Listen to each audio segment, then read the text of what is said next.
بسم الله الرحمن الرحیم. په تیره درسي ویډیو کې موږ او تاسې د ویټامین سي د جوړښت په اړه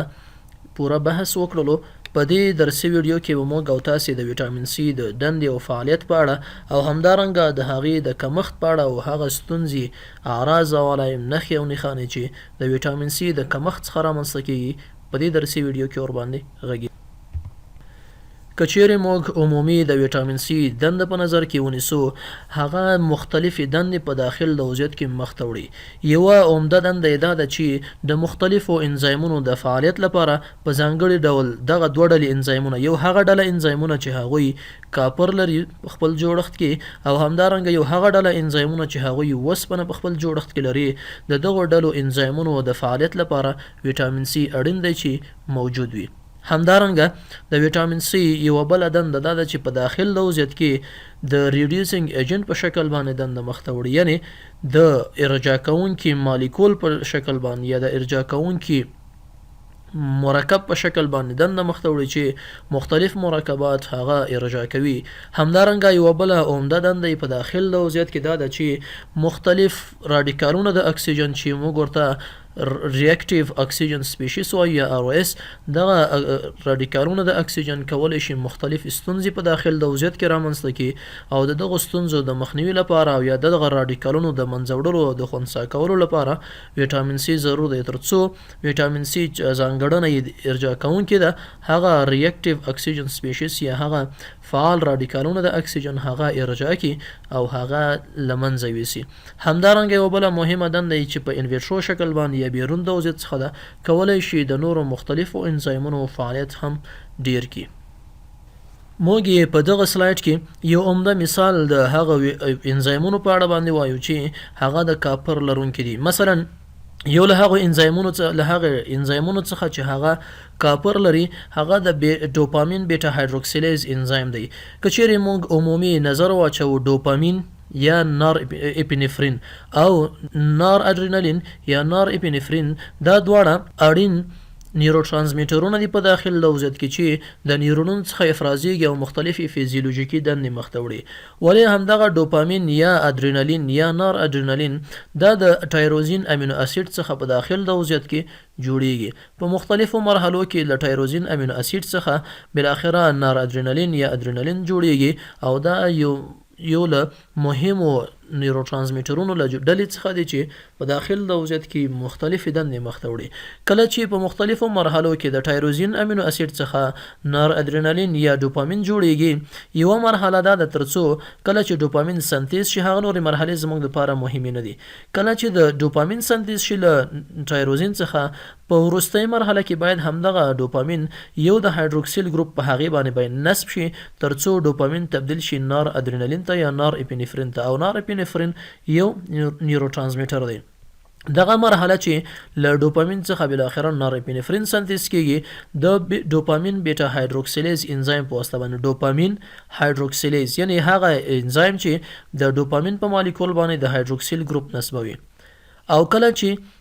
ډوپامین بیټا هایدروکسیلیز ډوپامین تبدیلوي نار اپینفرین ته یو د هایدروکسیل ګروپ ورباندې نصبوي، چون ډوپامین بیټا هایدروکسیلیز انزایم د کاپر لرونکی دی، نو کاپر یا مس په دغه مرحله کې اکسیډای کیږي او مثبت 2 ته تبدیلیږي. د دې لپاره چې نور مالیکولونه د ډوپامین تبدیل شي نار اپینفرین ته، ډوپامین بیټا هایدروکسیلیز باید نور فعالیت وکړي، او د ډوپامین بیټا هایدروکسیلیز د نارمل فعالیت لپاره باید همدغه مس چې اکسیډای شوی دی مثبت 2 حالت کې دی، دا باید بیرته ارجاع شي، او دغه بیرته ارجاع کېدنه د اسکوربیک اسید په موجودیت کې کیږي یا د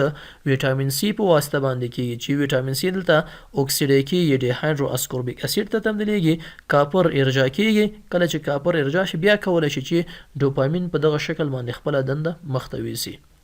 نو دا په فیزیولوژیک ډول باندې د ویټامین سی دنده د دغو انزایمونو لپاره چې هغه د کاپر یا د مس لرونکي دي. که چیرې اسکوربیک اسید یا ویټامین سی نه وي، بیا نشي کولی چې دغه کاپر بیرته مثبت یو ته ارجاع شي چې موږ وویل چې اسکوربیک اسید یا ویټامین سی ارجاع کوونکی مالیکول دی دا چې کله ارجاع نشي ډوپامین بیټا هایدروکسیلیز خپل دنده مخته نشي وړلی او دا چې کله خپل دنده مخته یونسي دا د دې لامل کیږي چې نورپینفرین چې یو اړین نیورو ترانسمیټر دی هغه په داخل د وجود کې په کم اندازې سره سنتیز شي کله چې یو نیورو ترانسمیټر په کم اندازې سره سنتیز کیږي کېدلی شي په نارمل فیزیولوژي کې ستونزه رامنځته شي نو دغه انزایم د فعالیت لپاره ویټامین سی اړین دی همدارنګه یو بل مثال د کاپر لرونکي یا د مس لرونکي انزایمونو هغه پیپټیډایل ګلایسین هایدروکسیلیز انزایم دی چې دغه انزایم په ځینې هورمونونو کې چې هغوی جوړښت پیپټایډ دی یعنی یو تعداد هورمونونه موږ په داخل د وضعیت کې لرو چې هغوی د مختلفو امینو اسیدونو څخه جوړ شوي دي نو ځینې هورمونونه د هغوی په سی ټرمینل کې یا په هغه ټرمینل کې چې هلته د کاربوکسیل ګروپ آزاد وي په دغه پولیپپټاید کې نو دغه د سی ټرمینل په برخه کې ځینې هورمونونه هغوی د ګلایسین امینو اسید لري د دې لپاره چې دغه هورمون په نارمل شکل باندې سنتیز شي او خپل دنده مخته وسی په سی ټرمینل کې د ګلایسین امینو اسید باید هغه هایدروکسیلیز شي یعنی دلته چې موږ د پیپټاید په نظر کې ونیسو دغه د هایدروکسیل ګروپ په هغه باندې باید نصب شي او دغه د هایدروکسیل ګروپ چې به باندې نصبېږي دا د پیپټیډایل ګلایسین هایدروکسیلیز انزایم په واسطه باندې کیږي چې دا هم مثلرونکی انزایم دی یعنی په خپل جوړښت کې د کوفیکټر په شکل باندې یا د کو انزایم په شکل باندې مس لري د کله چې پیپټیډایل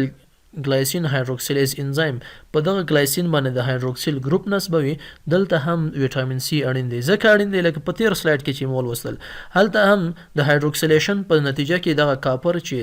د انزایم په جوړښت کې موجود هغه اکسیډ کېده مثبت دوه ته بیرته د اسکوربیک اسید یا د ویټامین سی په واسطه باندې ارجاع کېده او ترڅو بیرته دغه انزایم په درست شکل سره فعالیت بیا تر سره کړي هماغه مرحله بیا تر مخته یوسي نو دلته هم د دې لپاره چې کاپر په دغه مرحله کې کله چې د هایدروکسیل ګروپ په ګلایسین باندې نصبېږي دغه انزایم په واسطه باندې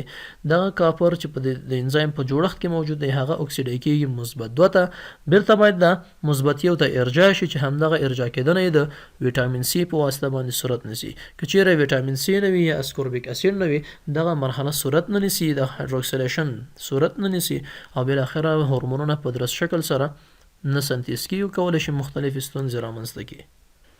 همدارنګه موږ وویل چې یو ډله هغه انزایمونه دي چې هغوی وسپنه لري او دغه وسپنې د لرونکو انزایمونو د نارمل فعالیت لپاره ویټامین سی اړین دی مثلا که چیرې موږ پرولین هایدروکسیلیز انزایم یا لایزایل هایدروکسیلیز انزایم په نظر کې ونیسو د دې لپاره چې موږ یو مثال وایو البته ډېری داسې انزایمونه شته دي چې هغوی وسپنه په خپل ځان کې لري او د هغوی د فعالیت لپاره ویټامین سی اړین دی یا ډېری داسې نور انزایمونه شته دي چې هغوی کاپر یا مس په خپل جوړښت کې لري او د هغوی د نارمل فعالیت لپاره ویټامین سی اړین دی نو موږ یوازې مثالونه د دغه دوه انزایمونو وړاندې کوو بیا کولی شو د نورو مطالعو پر بنسټ نور انزایمونه چې د هغوی د فعالیت لپاره ویټامین سی اړین دی هم مطالعه کو مثلا که چیرې موږ کولاجن په نظر کې ونیسو د دې لپاره چې کولاجن په درست شکل سره سنتیز شي نو د هغې د پرولین امینو اسید باید هایدروکسیلیز شي یعنی د هغې باندې هایدروکسیل ګروپ نصب شي ترڅو کولاجن هغه ثبات پیدا کړي ترڅو هغه محکموالی او کلکوالی پیدا کړي همدارنګه د لایزین امینو اسید چې د کولاجن په جوړښت کې موجود دی هغه هم باید هایدروکسیلیز شي یعنی د هایدروکسیل ګروپ پې باندې نصب شي ترڅو موږ ویل چې کولاجن څو رشتوي جوړښت دی چې دغه څو رشتې یو له بل سره یوځای کېږي او بالاخره کولاجن له هغې څخه جوړیږي دغه رشتې زنجیرونه چې یو له بله سره یوځای کېږي مثلا دغه تاو جوړښتونه چې معلومیږي یو د زیړ رنګ دی دوه دانې په شنه رنګ دغه د زنجیرونو ترمنځ محکموالی او کلکوالی لپاره باید د لایزین امینو اسید چې د کولاجن په جوړښت کې موجود دی هغه باید هایدروکسیلیز شي یعنی د هایدروکسیل ګروپ پې باندې نصب شي نو کله چې موږ وایو پروکولاجن کولاجن ته تبدیلیږي همدغه حالت دی چې دوی زنجیرونه باید هایدروکسیلیز شي همدارنګه د لایزین امینو اسید یې هایدروکسیلیز شي د پرولین امینو اسید هم باید هایدروکسیلیز شي ترڅو هغه محکموالی پیدا کړي او دغه زنجیرونه یو له بله سره کلک شي دغه مرحله د پرولین هایدروکسیلیز انزایم په واسطه باندې او د لایزین هایدروکسیلیز پرولین هایدروکسیلیز یعنی هغه انزایم چې پرولین باندې د هایدروکسیل ګروپ نصبوي یا لایزین هایدروکسیلیز یا هغه انزایم چې د لایزین امینو اسید باندې د هایدروکسیل ګروپ نصبوي کله چې دغه انزایمونه په پرولین یا په لایزین باندې د هایدروکسیل ګروپ نصبوي او هغه هایدروکسی پرولین ته یا هایدروکسی لایزین ته تبدیلیږي په دغه مرحله کې د وسپنې اټوم چې د همدغه انزایمونو په جوړښت کې موجود دی هغه اکسیډای کیږي او وسپنه فیریک ته تبدیلیږي. د دې لپاره چې دغه انزایمونه بیا په درست شکل سره فعالیت ترسره کړي دا اوسپنه بیرته باید ارجاع شي مثبت 2 ته یا فیرس ته چې دغه مرحله د اسکوربیک اسید په واسطه باندې صورت نیسي یا هم دغه مرحله د ویټامین سی په واسطه باندې صورت نیسي ترڅو فیریک بیرته فیرس ته تبدیل شي او بیرته دغه انزایم خپل فعالیت په درست شکل سره مخ ته یوسي. نو همدا ده چې موږ وایو د هغو انزایمونو لپاره چې د اوسپنې لرونکي دي یا د هغو انزایمونو لپاره چې د مس لرونکي دي د ویټامین سی موجودیت اړین دی ترڅو هغوی په نارمل شکل سره خپل دنده مخ ته یوسي. همدارنګه یو بل انزایم دی چې د اسپارټیټ بیټا هایدروکسیلیز په نوم باندې یادیږي د هغې لپاره هم ویټامین سی ډیر اړین دی په داخل د وجود کې د مختلفو پروټینونو د جوړښت لپاره مثلا سی پروټینونو لپاره د کمپلیمنٹ پروټینونو د جوړښت لپاره یا د اوسټیوکلسین د پروټین د جوړښت لپاره د ټولو پروټینونو د جوړښت لپاره ویټامین سی په داخل د وجود کې ضرور دی. همدارنګه ویټامین سی د انټي اکسیډانت په شکل باندې عمل تر سره کوي. موږ په سر کې هم وویل چې دا ریډیوسینګ ایجنټ په شکل باندې د مخ ته وړي یعنی یو ارجاع کوونکی مرکب دی یا مالیکول دی چې مختلف ریاکټیو اکسیجن سپیشیز یا هغه راډیکالونه د اکسیجن چې د مختلفو مرحلو په پایله کې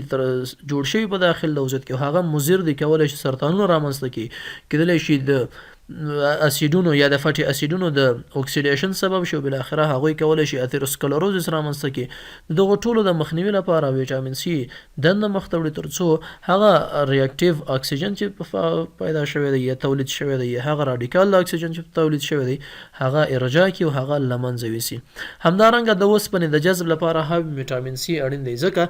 اوسپنه چې کله په داخل د وجود کې جذبیږي په لومړي قدم کې هغه کچیر د فیرس په حالت کې خود درسته ده ولی کچیر د فیریک په حالت کې چې اکثره هغه اوسپنې سرچینې چې هغه نباتی دي کله چې موږ له هغو څخه اوسپنه اخلو هغه اکثرا د مثبت 3 په حالت کې وي دغه مثبت 3 باید مثبت 2 ته تبدیل شي ترڅو هغه په درست شکل سره جذب